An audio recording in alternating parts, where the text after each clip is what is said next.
A joint press statement. Welcome, Your Excellencies.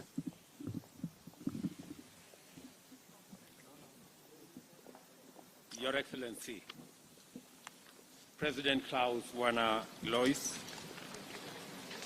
Your Excellency, First Lady who is somewhere in this compound, honorable ministers, ambassadors and high commissioners, distinguished ladies and gentlemen, members of the press, good afternoon.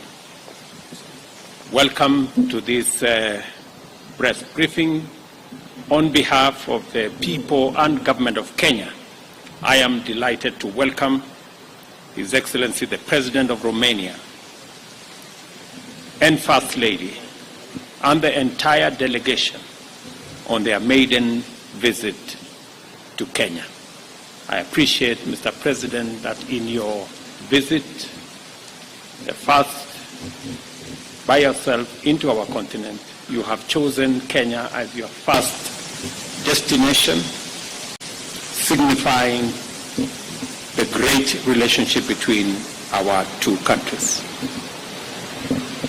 President Iohannis and I have just concluded very fruitful discussions where we have exchanged views on the current state of our relations and our path to the future in the light of the challenges that exist in our globe, but in the context of tremendous potential and opportunity that exists between us, our two countries, and Africa and Europe.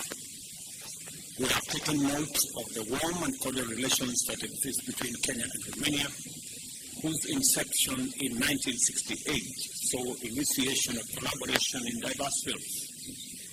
We have in this regard reiterated the imperative to escalate our cooperation across all spheres of mutual interest, including political, social, and cultural and diplomatic domains. During our discussions, we have deliberated on a wide range of subjects across various areas of common interest: trade and investment, environment conservation and climate action, political and diplomatic dialogue, cooperation in ICT, agriculture, and of course, the people-to-people engagement, especially the discussions on peace and security, and the most important component we share of our belief in democracy. Accordingly, our discussion focused on strategies and interventions by which we can enhance trade and investment between our two countries. We've also shared ideas on new opportunities to improve the balance of trade and enhance investment between our two countries, leveraging on the expansive space created by the private sector and how we can leverage on the markets that we have in the East Africa, in the Africa continent, that we are consolidating into a single market, and how we can build on that, realizing that Romania being a member of the European Union, I have thanked His Excellency the President for supporting Kenya, especially in the conclusion of the Economic Partnership Agreement between Kenya and the EU that will be passed by the EU Parliament and for signature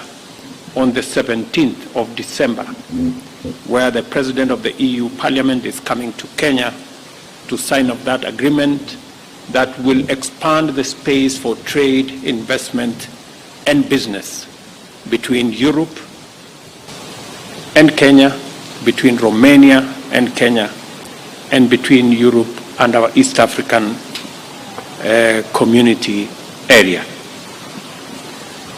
To set off the process of actualizing our common agenda in these areas, we also witnessed just now the signing of 4 memorandum of understanding: environment protection and climate change, cooperation on sanitary, veterinary and food safety, agricultural research and cooperation, and Diplomatic Institute and the Foreign Service Academy of Kenya.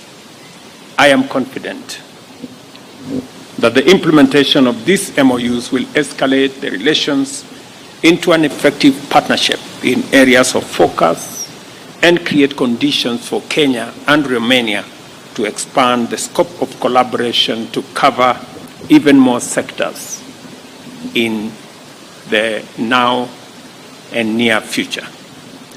During our discussions, I requested His Excellency the President to join me in advocating for climate action and calling upon developed nations to work with us.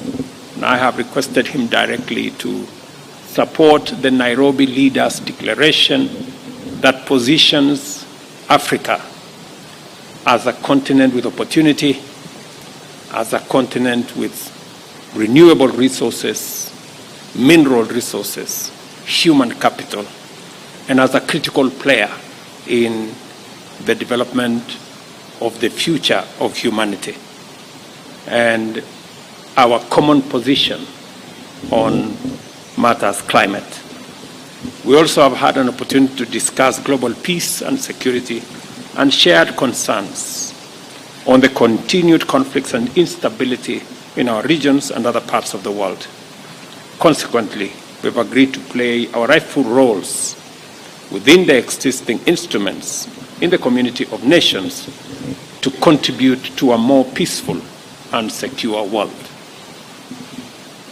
I briefed the President on what we are doing in Somalia, in DRC, in Sudan, including the meetings I had yesterday, on how Kenya continues to play a pivotal role in anchoring the stability of our region, the peace in our region, and the huge sacrifices and commitments Kenya is making. And also appreciate that this is happening elsewhere in the world, in Russia, Ukraine, in Israel, Gaza, and that collectively we need to come together to resolve these conflicts so that we can have a much more peaceful and stable globe that we can all pursue our aspirations as nations. President Iohannis and I also resolved to continuously work together both at the bilateral as well as multilateral levels to promote and support the achievements of the Global Development Agenda, including the Sustainable Development Goals. It's my pleasure again, ladies and gentlemen, to appreciate my brother, the President of Romania, for visiting Kenya. I have also explained to him the cultural, the tourism, and the many other aspects that await our progress as we enhance the relations between our two countries. That culture, especially theater, is a space that is very well developed in Romania, and as Kenya, we can learn a lot in that space. I've also agreed with the President on how we're going to work together in the digital space, in the technology space, leveraging on their expertise and knowledge and building a nexus between their center of cybersecurity with our Silicon Savannah in Kenya, and how we can build that, because we all realize that whether it is delivery of government service, whether it is revenues, whether it is health, including ourselves in agriculture, technology is becoming a great enabler, and we can share experiences and share expertise and knowledge in that space. I've also appreciated Mr. President and the government of Romania for opportunities extended to students from Kenya to study in universities in Romania. And we are looking forward to building an even bigger engagement in that space to enable us build the people-to-people relations between our two countries. Mr. President, again, on behalf of the government and people of Kenya, I welcome you and your delegation to Nairobi and to Kenya, and we look forward to building a stronger, firmer relationship, people to people, government to government, and regional cooperation between our two countries. Mr. President, the people of Kenya and this great delegation want to listen to you more than they wanted to listen to me. Thank you very much, Excellency President Ruto. Thank you for the warm, friendly welcome you prepared for me and for my entire team. We are really feeling among friends here.